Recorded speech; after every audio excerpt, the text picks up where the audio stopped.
The Death of Grass continues as read by the bathroom reader.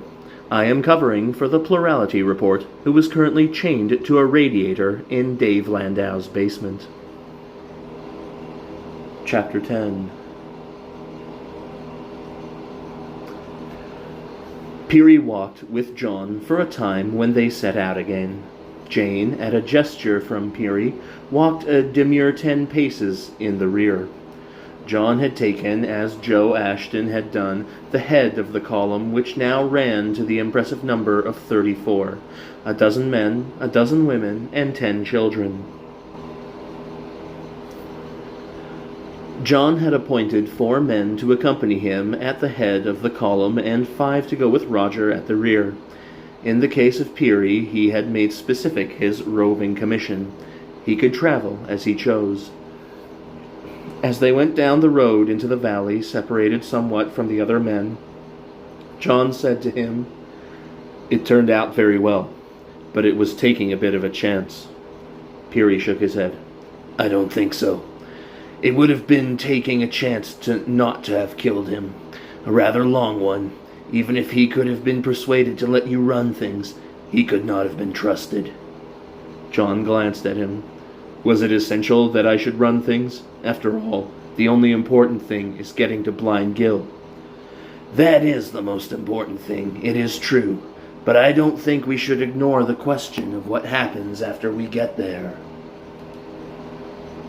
After we get there? Peary smiled. Your little valley may be peaceful and secluded, but it will have defenses to man, even if relatively minor ones. It will be under siege, in other words. So there must be something like martial law and someone to dispense it. I don't see why. Some sort of committee, I suppose, with elected members to make decisions. Surely that will be enough. I think, Peary said, that the day of the committee is over. His words echoed the thoughts that John himself had felt a short while before. For that reason, he replied with a forcefulness that had some anger in it. And the day of the Baron is back again, only if we lose faith in our own ability to cope with things democratically. Do you think so, Mr. Custins? Peary stressed the Mr. slightly, making it clear that he had noticed that, following the killing of Joe Ashton, the expression had somehow become a title. Except to Anne and Roger and Olivia, John had now become Mr. Custins. The others were known either by Christian names or surnames. It was a small thing, but not insignificant. Would Davy, John wondered, be Mr. in his turn, by right of succession? The straying thought annoyed him. He said curtly, Even if there has to be one person in charge of things at the valley, that one will be my brother. It's his land, and he's the most competent person to look after it. Peary raised his hands in a small gesture of mock resignation. Exit the committee, he said, unlamented. That is another reason why you must be in charge of the party that reaches Blind Gill. Someone else might be less inclined to see that point. They moved down into the valley, passing the signs of destruction which had been evident from higher up, but which here were underlined in brutal scoring. What refugees there were avoided them. They had no temptation to look to an armed band for help. Near the ruins of Sedberg, they saw a group of about the same number as their own emerging from the town. The women were wearing what looked like expensive jewelry, and one of the men was carrying pieces of gold plate. Even while John watched, he threw some of it away as being too heavy. Another man picked it up, weighed it in his hand, and dropped it again with a laugh. They went on, keeping to the east of John's band, and the gold remained, gleaming dully against the brown, grassless earth. From an isolated farmhouse, as they struck up towards the valley of the Loon, they heard a screaming, high-pitched and continuous. Those commas, that unsettled the children and some of the women. There were 2 or 3 men lounging outside the farmhouse with guns. John led his band past, and the screams faded into the distance. The perambulator had been abandoned when they left the road on the outskirts of Sedberg, and their belongings distributed among the 6 adults in awkward bundles. The going was clearly harder for them than for any of the others, and they made no secret of their relief when John called a halt for the day, high up in the Loon Valley, on the edge of the moors. The rain had not returned. The clouds had thinned into cirrus, threading the sky at a considerable height. Above the high curves of the moors to westward, the threads were lit from behind by the evening sun. "We'll tackle the moors in the morning," John said. "By my reckoning, we aren't much more than 25 miles from the valley now, but the going won't be very easy. Still, I hope we can make it by tomorrow night. For tonight," he gestured towards a house with shattered windows that stood on a minor elevation above them, "that looks like a promising billet. Peary, take a couple of men and reconnoitre it, will you?" Peary, without hesitation, singled out Alf Parsons and Bill Riggs, and they accepted his selection with only a glance for confirmation at John. The 3 men moved up towards the house. When they were some 20 yards away, Peary waved them down into the cover of the shallow dip. Taking leisurely aim, he himself put a shot through an upstairs window. They heard the noise of the rifle and the tiny splintering of glass. Silence followed.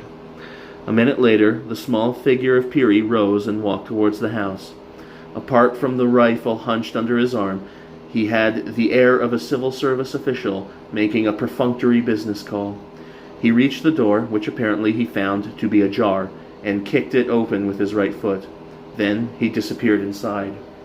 Once again, John was brought up sharp with the realization of how formidable an opponent Peary would have been had his ambition been towards the conscious exercise of power, instead of its promotion in another.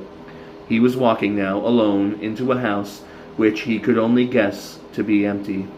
If he had any nerves at all, it was difficult to envisage a situation in which they would be drawn taut.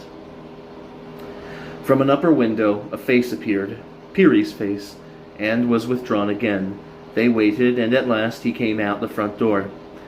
He walked back down the path sedately, and the 2 men rose and joined him. He came back to where John was. John asked him, "Well, okay." "Everything satisfactory. Not even bodies to dispose of. The people must have cleared out before the looters arrived." "It has been looted?" "After a fashion. Not very professionally." "It will give us a roof for the night," John said. "What beds there are will do for the children. The rest of us can manage on the floor." Peary looked round him in speculation. 34. It isn't a very big house. I think Jane and I will risk the inclemency of the weather." He nodded, and she came towards him, her rather stupid country face still showing no signs of anything but submission in the inevitable. Peary took her arm. He smiled. "Yes, I think we will." "Just as you like," John said. "You can have a night off guard duty." "Thank you," Peary said. "Thank you, Mr. Custins." John found a room in the upper story which had 2 small beds in it, and he called up Davy and Mary to try them. There was a bathroom along the landing, still with water running, and he sent them there with instructions to wash. When they had gone, he sat on a bed, gazing out of the window, which looked down the valley towards Sedberg. A magnificent view. Whoever lived here had probably been very attached to it. An indication, if such were needed, that immaterial possessions were as insecure as material ones. His brief musing was interrupted by Anne's entry into the room. She looked tired. John indicated the other bed. "Rest yourself. I've seen the kids along to smarten themselves up." She stood, instead, by the window, looking out. "All the women asking me questions. Which meat shall we have tonight? Can we use the potatoes up and rely on getting more tomorrow? Shall we cook them in their jackets or peel them first? Why me?" He looked at her. "Why not?" "Because even if you like being the lord and master, it doesn't mean that I want to be the mistress." "You walked out on them, then?" "I told them to put all their questions to Olivia." John smiled. "Delegating responsibility, as a good mistress should." She paused, then said, "Was it all necessary? Joining up with these people, making ourselves into an army?" He shook his head. "No, not at all. The Blennets certainly not, but you wanted them, didn't you?" "I didn't want them. It was just horrible, leaving the children. And I didn't mean them. I meant the others." "With the Blennets, just the Blennets, the odds would have tipped further against our getting through to the valley. With these others, we're going to make it easily." "Led by General Custins, and with the able assistance of his chief killer, Peary." "You underestimate Peary if you think he's just a killer." "No, I don't care how wonderful he is. He is a killer, and I don't like him." "I'm a killer too." He glanced at her. "A lot of people are, who never thought they would be." "I don't need reminding. Peary's different." John shrugged. "We need him, until we get to Blind Kill." "Don't keep saying that." "It's true." "John." Their eyes met. "It's the way he's changing you that's so dreadful, making you into a kind of gangster boss. The children are beginning to be scared of you." He said grimly, "If anything has changed me, it's been something more impersonal than Peary, the kind of life we have to lead. I'm going to get us to safety, all of us, and nothing is going to stop me. I wonder if you realize how well we've done to get as far as this. This afternoon, with the valley like a battlefield, that's only a skirmish compared to what's happening in the south. We've come so far, and we can see the rest of the way clear. But we can't relax until we get there." "And when we get there?" "I've told you. We can learn to live normally again. You don't imagine I like all this, do you?" "I don't know." She looked away, staring out of the window. "Where's Roger?" "Roger? I don't know."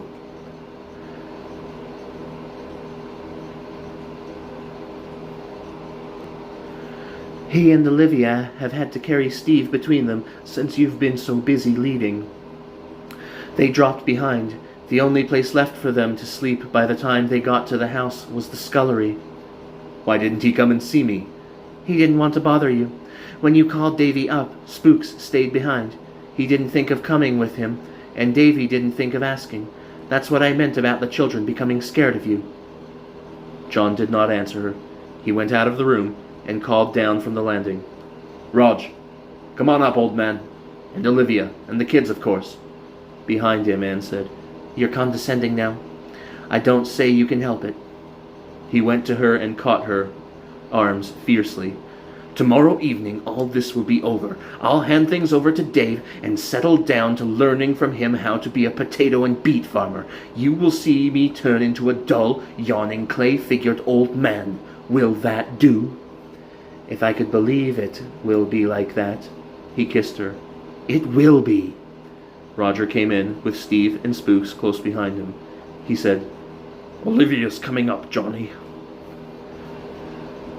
"What the hell were you doing settling in the scullery?" John asked. "There's plenty of room in here. We can put those beds together and get all the kids on them. For the rest of us, it's a nice softer floor. Fairly new carpets in the bedrooms. Our hosts must have been on the luxurious side. There are blankets in that cupboard over there." Even while he spoke, he recognized his tone as being too hearty, with the bluffness of a man putting inferiors at their ease. But there was no way of changing it. The relationship between himself and Roger had changed on both sides, and it was beyond the power of them to return to the old common ground. Roger said, "That's very friendly of you, Johnny. The scullery was all very nice, but it had the smell of cockroaches. You two, you can cut along and line up for the bathroom." From the window, Anne said, "There they go." "They?" John asked. "Who?" "Peary and Jane, taking a stroll before dinner, I imagine." Olivia had come into the room while Anne was talking. She started to say something and then, glancing at John, stopped.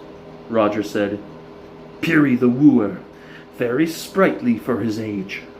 Anne said to Olivia, "You're looking after the knives. See that Jane gets a sharp one when she comes in to supper, and tell her there's no hurry to return it." "No." The incisiveness had been involuntary. John moderated his voice. "We need Peary. The girl's lucky to get him. She's lucky to be alive and here at all." "I thought we could see our way now," Anne said. "I thought tomorrow evening would see things back to normal. Do you really want Peary because he is essential to our safety, or have you grown to like him for yourself?" "I told you," John said wearily. I don't believe in taking any chances. Perhaps we won't need Peary tomorrow, but that doesn't mean that I take cheerfully to the idea of your egging the girl on to cut his throat during the night." "She may try," Roger observed, "of her own accord." "If she does," Anne asked, "what will you do, John? Have her executed for high treason?" "No, I'll leave her behind." Anne stared at him. "I think you would." Speaking for the first time, Olivia said, "He killed Millicent." "And we didn't leave him behind?" With exasperation, John went on.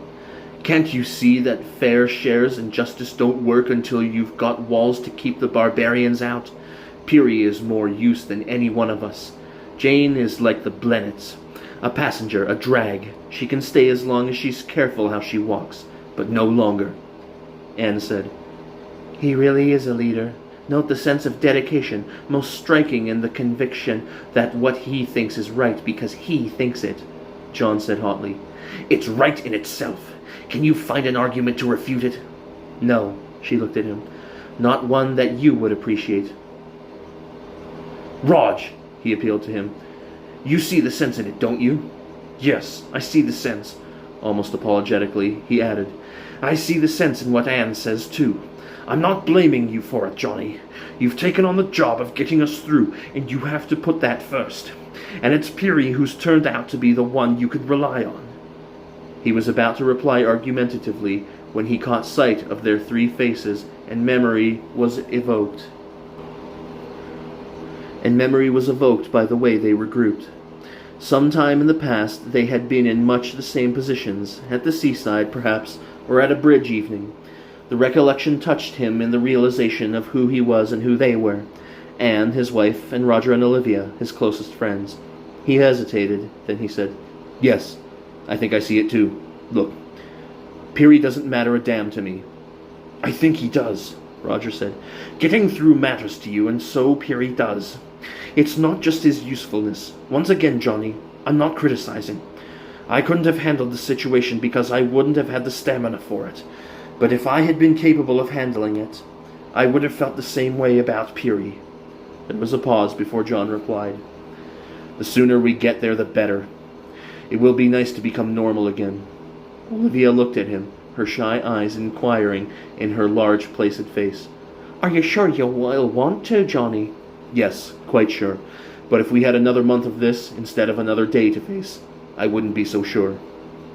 Anne said, "We've done beastly things, some of us more so than others, perhaps, but all of us to some extent, if only by accepting what Peary's given us.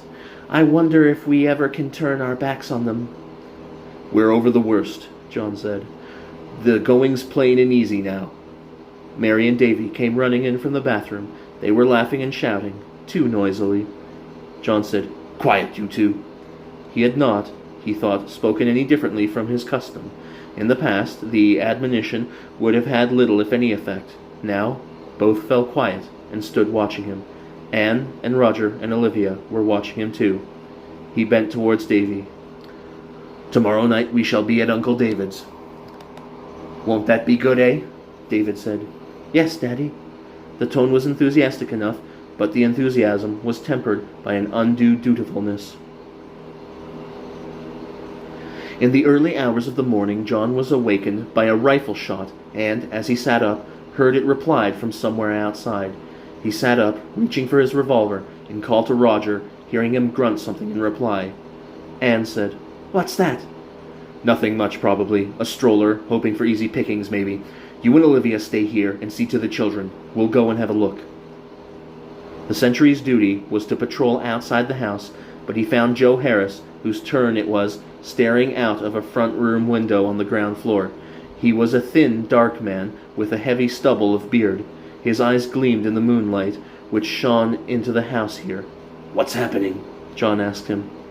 "I seen him when I was outside," Harris said, "coming up the valley from Sedberg way.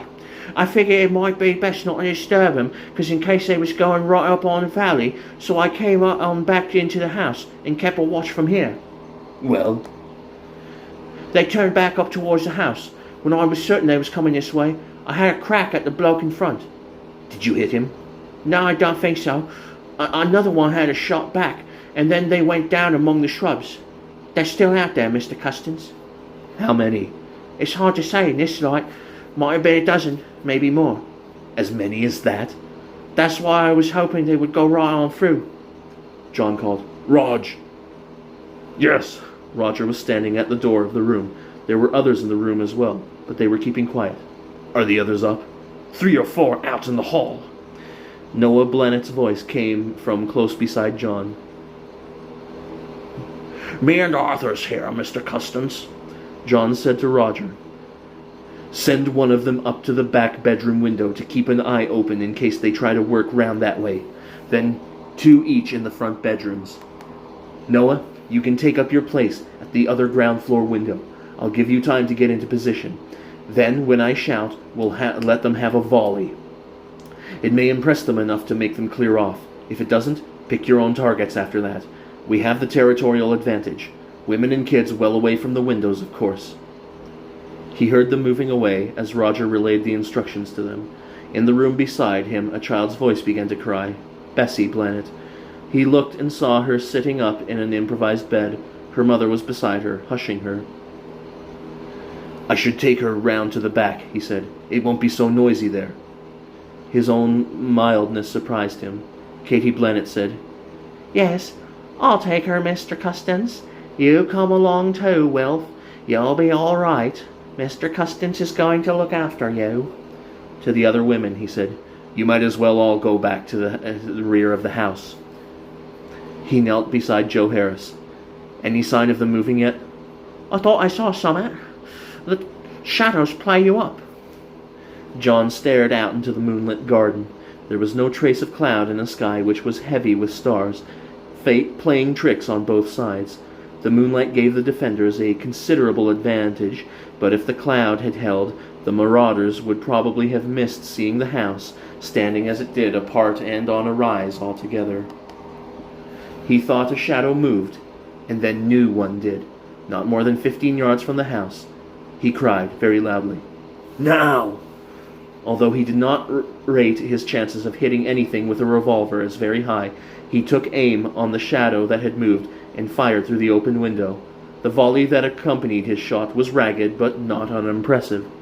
He heard a cry of pain, and a figure spun around and fell awkwardly. John ducked to the side of the window in anticipation of the reply. There was a single shot, which seemed to splinter against the brickwork. After that, he could hear only a mumble of voices and groaning from the man who had been hit. The weight of firepower must have come as an unpleasant surprise to them. They could not have expected an isolated house such as this to be held in force. Putting himself in the position of their leader, John reflected that his own concern on stumbling on this kind of opposition would have been to get his men out of the way with the least possible delay. On the other hand, still retaining that viewpoint, he could see that there were snags. The moonlight certainly aided their defenders, and it was sufficiently bright to make good targets out of the attackers if they attempted any sudden disengagement. John peered up into the night sky looking for cloud. If the moon was going to be obscured, it would be common sense for them to wait for it. But stars sparkled everywhere. A further consideration must be that if the defenders could be overcome, the attackers stood to make a neat haul of arms and possibly ammunition. Guns were worth taking risks for, and it was very probable that they had the advantage both in men and weapons. It occurred to him that this show of force could have been tactically in error. 2 or 3 rounds instead of 7 might have been more likely to put them on retreat. Peary, he remembered, was somewhere outside, enjoying his nuptials. The children must have all awoken by now, but they remained quiet. He heard someone coming downstairs. Roger called to him softly. "Johnny." He kept his eyes on the garden. "Yes." "What's next? There's one fellow standing out like a sore thumb from up there.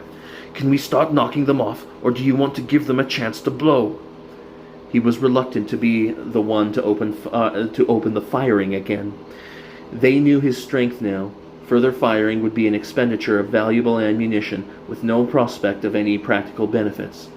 "Wait," he said. "Give it a little longer." Roger said, "Do you think?" In the moonlight, a shout rose. Get him! John ducked automatically as a volley of shots slammed against the house with a shivering, protesting crash of splintered glass. From above, he heard one of his own men reply. He called to Roger. "All right, get back upstairs and tell them to use their discretion. If that gang change their minds and decide to pull out, let them go." This time, one of the children had begun to cry, a frightening, piercing wail.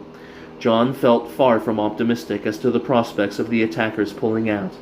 They had presumably weighed the considerations as he had done, and decided their best chance lay in pressing the attack home.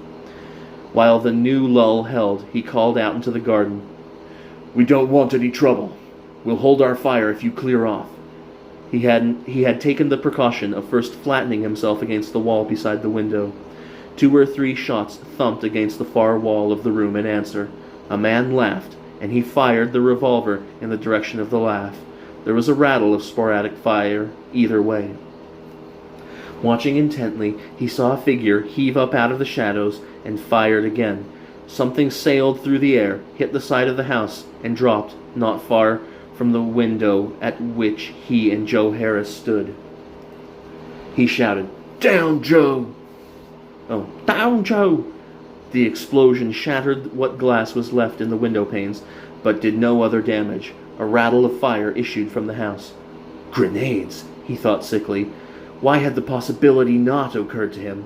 A fair portion of the guns that were now scattered throughout the countryside had originated in army barracks, and grenades were obviously as useful. For that matter, the men themselves had very possibly been soldiers. Their present unconcern had a professional air to it. Without any doubt, grenades tipped the scales against the defenders. A few more might miss, as the first one had done, but eventually they would get them into the house, silencing the rooms one by one. The situation had suddenly changed its aspect. With the valley so close, he was facing defeat and death, almost certainly for all of them. He said urgently to Joe Harris, "Get upstairs and tell them to keep as continuous a fire on them as they can, but aiming, not popping off wildly. As soon as they see someone lift his arm, slam everything at him. If we don't keep the grenades out, we've had it." Joe said, "Right, Mr. Custins." He did not seem particularly worried, either because he lacked the imagination to see what the grenades meant, or possibly owing to his faith in John's leadership. Peary had done a good job in that respect, but John would have exchanged it for Peary beside him in the house. If any of the others scored a hit under these conditions, it would be by a fluke. Peary would have picked off the vague moonlit shadows without much difficulty. John fired again at a movement, and his shot was reinforced by shots from upstairs. Then, from outside, there was a swift, concentrated burst directed towards one of the bedroom windows. Simultaneously, from another part of the garden, an arm rose, and a second grenade was lobbed through the air. It hit the side of the house again, and went off harmlessly. John fired at the point from which it had been thrown. There was a scatter of shots in different directions. In their wake came a cry which cut off halfway. The cry was from the garden. Someone had claimed another of the attackers. It was encouraging, but no more than that. It made little difference to the probabilities of their outcome. John fired another round and dislodged sideways as a shot crashed past him in reply. The people outside were not likely to be discouraged by a lucky shot or two from the house finding their marks. Even when, after a further interchange of shots, he saw a grenade arm rise again, and then saw it slump back with the grenade, unthrown, he could only see the incident as a cause for grim satisfaction, not for hope. 2 seconds later, the grenade went off, and set off a riot of explosions that made it abundantly clear that whoever held it had been carrying other grenades as well. There were shouts from that part of the garden, and some cries of pain. John fired into the noise, and the others followed suit. This time there was no answer. All the same, it was with both astonishment and relief that John saw figures detach themselves from the cover of the ground and run, keeping as low as possible, away down the slope towards the valley. He fired after them, as the others did, and tried to number them as they retreated. Anything between 10 and 20, and, with one, possibly 2 or 3, left behind. Everyone came crowding into the room, the women and children along with the men. In the dim light, John could see their faces relieved and happy. They were all chattering. He had to speak loudly to make himself heard. "Joe, you've got another half hour on guard. We're doubling up for the rest of the night. You're on with him now, Noah. Jess will go on with Roger afterwards, and Andy with Alf. I'll take a turn myself with Will. And from now on, raise the alarm first, and start wondering what it might be afterwards." Joe Hare said, "You say, Mr. Custins, I was hoping to go on past." "Yes, I know. The rest of us might as well get back to bed." Alf Parsons asked, "Any sign of Perry and his woman?" He heard Olivia's voice. "Jane, out there." "They will turn up," he said. "Go on back to bed now." "If that lot fell over them, they won't be turning up," Parsons said. John went to the window. He called, "Peary! Jane!" They listened in silence. There was no sound from outside. The moonlight lay like a summer frost on the garden. "Should we go and have a look for them?" Parsons asked. "No," John spoke decisively. "Nobody's moving out of here tonight. For one thing, we don't know how far those boys with the grenades have gone, or whether they've gone for good. Off to bed now. Let's get out of this room first, and give the Blennets a chance. Come on, we need to rest ourselves ready for tomorrow." They dispersed quietly, though with some reluctance. John walked upstairs with Roger, following behind Anne and Olivia and their children. He went into the upstairs cloakroom, and Roger waited for him on the landing. Roger said, "I thought we'd had it for a time." "The grenades? Yes. In fact, I think we were a bit lucky." "I didn't quite understand it. We were certainly lucky dropping that bloke while he still had the grenades. That must have shaken them quite a bit. But I'm surprised that it shook them enough to make them pack things in. I didn't think they would." Roger yawned. "Anyway, they did. What do you think about Peary and Jane?" Either they had gone far enough away to be out of earshot, or else they were spotted and bought it. Those people weren't bad shots. Not being in the house, they wouldn't have had any protection. "They could have drifted out of earshot," Roger laughed. "Along the paths of love." Out of earshot of that racket, that would have brought Peary back. "There is another possibility," Roger suggested. "Jane may have tucked a knife in her garter on her own account. These ideas probably do occur to women spontaneously." "Where's Jane, then?" "She still might have run across our friends. Or she might have tumbled to the fact that she would be less than popular here if she came back with a story of having mislaid her new husband on her bridal night." "She's got enough sense to know a woman's helpless on her own now." "Funny creatures, women," Roger said. 99 times out of 100, they do the sensible thing without hesitation. The 100th time, they do the other with the same enthusiasm." John said curiously, "You seem cheerful tonight, Rog." "Who wouldn't be after a reprieve like that? The second grenade came within a couple of feet of pitching in at my window." "And you won't be sorry if Peary has bought it either from Jane or the grenade merchants?" "Not particularly. Not at all, in fact. I think I'd be rather pleased. I told you, there's been no need for me to get myself fixated on Peary. I haven't had to run things." "Is that what you would call it? Fixated?" "You don't find many Pearys about. The pearl and the oyster, hard and shining, and, as far as the oyster is concerned, a disease." "And the oyster," John offered ironically, "the world as we know it?" "The analogy's too complicated. I'm tired as well. But you know what I mean about Peary. In abnormal conditions, invaluable. But I hope to God we aren't going to live in those conditions forever." "He was a peaceable enough citizen before. There's no reason to think he wouldn't have been one again." "Isn't there? You can't put a pearl back inside the oyster. I wasn't looking forward to life in the valley with Peary standing just behind you, ready to jog your elbow." "In the valley, David's boss, if anyone has to be. Not me, not Peary. You know that." "I've never met your brother," Roger said. "I know very little about him, but he hasn't had to bring his family and hangers-on through a world that breaks up as you touch it." "That doesn't make any difference." "No? I'm tired. You turn in. It's not worth my while for half an hour. I'll just look in and see that the kids have bedded down." They stood together in the doorway of the room. Anne and Olivia were lying on blankets under the window. Anne looked up as she saw them standing there, but did not say anything. A shaft of moonlight extended to the double bed that had been created out of the two single ones. Mary lay curled up by the wall. Davy and Steve were snuggled in together, with one of Davy's arms thrown across Stevie's shoulder. Spooks, his features strangely adult without his spectacles, was at the other side. He was awake also, staring up at the ceiling. "Don't think I'm not grateful for Peary, but I'm glad we found that we can manage without him."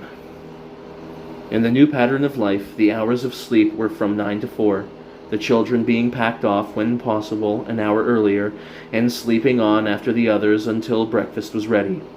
It began to be light during the last watch, which John shared with Will Seacombe. He went out into the garden and examined the field of the skirmish.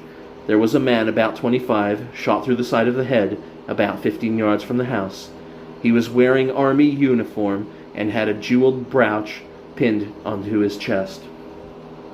If the stones were diamond, as they appeared to be, it must have been worth several £100 at one time. There were tatters of army uniform on the other body in the garden. This one was a considerable more ugly sight. He had apparently been carrying grenades round his waist, and the first one had set them off. It was difficult to make out anything of what he had been like in life.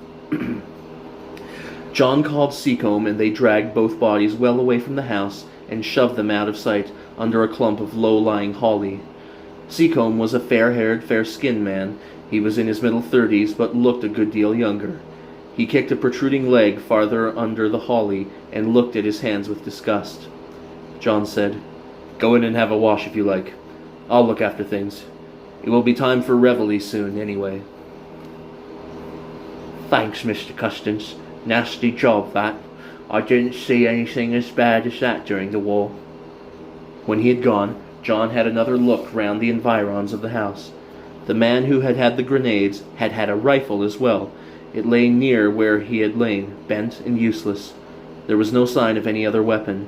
That belonging to the corpse had presumably been taken away in the retreat. He found nothing else apart from 2 or 3 cartridge clips and a number of spent cartridge cases. He was looking for signs of Peary or Jane, but there was nothing. In the dawn light, the valley stretched away without sign of life. The sky was still clear. It looked like a good day lying ahead. He thought of calling again, and then decided it would be useless. Seacombe came back out of the house, and John looked at his watch. "All right, you can get them up now." Breakfast was almost ready, and there were sounds of the children moving about when John heard Roger exclaim, "Good God!" They were in the front room which John had directed operations during the night. John followed Roger's gaze out of the shattered window. Peary was coming up to the garden path, his rifle under his arm. Jane walked just behind him. John called to him, "Peary, what the hell have you been up to?" Peary smiled slightly. "Would you not regard that as a delicate question?" He nodded towards the garden. "You cleared the mess up, then? You heard it? It would have been difficult not to. Did they land either of the grenades inside?" John shook his head. "I thought not." "They cleared off when things were beginning to get hot. I'm still surprised about that." "The side fire probably upset them." "Side fire?" Peary gestured to where, on the right of the house, the ground rose fairly steeply. John said, "You were having a go at them from there?" Peary nodded. "Of course." "Of course," John echoed. "That explains a few things. I was wondering who we had in the house who could hit that kind of target in that kind of light and kill instead of just wounding." He looked at Peary. Then you heard me call you after they had cleared off? Why didn't you give me a hail back?" Peary smiled again. "I was busy." They traveled easily and uneventfully that day. if fairly slowly. Their route now lay for the most part across the moors, and there were several places where it was necessary to leave the roads and cut over the bare or heathery slopes, or to follow by the side of one of the many rivers or streams that flowed down from the moors into the dales. The sun rose at their backs into a cloudless sky, and before midday it was too hot for comfort. John called an early halt for dinner, and afterwards told the women to get the children down to rest in the shade of a group of sycamores. Roger asked him, "Not pressing on with all speed?" He shook his head. "We're within reach now. We'll be there before dark, which is all that matters. The kids are fagged out." Roger said, "So am I." He lay back on the dry, stony ground and rested his head on his hands. "Peary isn't, though." Peary was explaining something to Jane, pointing out over the flatlands to the south. "She won't knife him now," Roger added. "Another Sabine woman come home to roost. I wonder what the little Pearys will be like." Millicent didn't have any children. "Conceivably Peary's fault, but more probably Millicent's. She was the kind of woman who would take care not to be burdened with kids. They would spoil her chances." "Millicent seems a long time ago," John said. The relativity of time. How long since I found you up in your crane? It seems something like 6 months. The moors had been more or less deserted, but when they descended to cross the lower land north of Kendal, they witnessed the signs, by now familiar, of the predatory animal that man had become. Houses burning, an occasional cry in the distance that might be either of distress or savage exultance, the sights and sounds of murder. And another of their senses was touched. Here and there their nostrils were pricked by the sour-sweet smell of flesh and corruption. But their own course was not interrupted, and soon they began to climb again, up the bare, bleak bones of the moors towards their refuge. Skylarks and meadow pipits could be heard in the empty, arching sky, and for a time a wheat ear ran along ahead of them, a few paces in front. Once they sighted a deer about 300 yards off. Peary dropped to the ground to take careful aim on it, but it darted away behind a shoulder of the moor before he could fire. Even from that distance, it looked emaciated. John wondered on what diet it had been surviving. Mosses, probably, and similar small plants. It was about 5 o'clock when they came to the waters of the Leap. It tumbled with the same swift urgency of peace that it always had. Here its course lay between rocky banks, so that not even the absence of grass detracted from the evocation of its familiarity. Anne stood beside John. She looked more calm and happier than she had done since they left London. "Home," she said. "At last." "About 2 miles," John said. "But we'll see the gateway in less than a mile. I know the river for several miles farther down, and a bit farther up you can get into the middle of the river on stepping stones. Dave and I used to fish from there." "Are there fish in the Leap? God, I didn't know." He shook his head. "We never caught any inside the valley. I didn't think they travel so far up.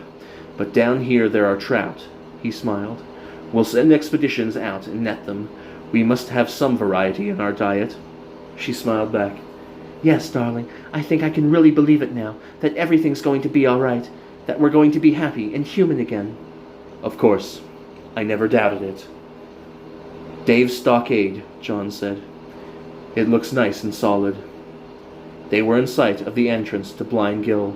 The road squeezed in towards the river, and the high timber fence ran from the water's edge across the road to the steeply rising hillside. That part which covered the road looked as though it might open to form a gate. Peary had come forward to walk with John. He too surveyed the fence with respect. "An excellent piece of work.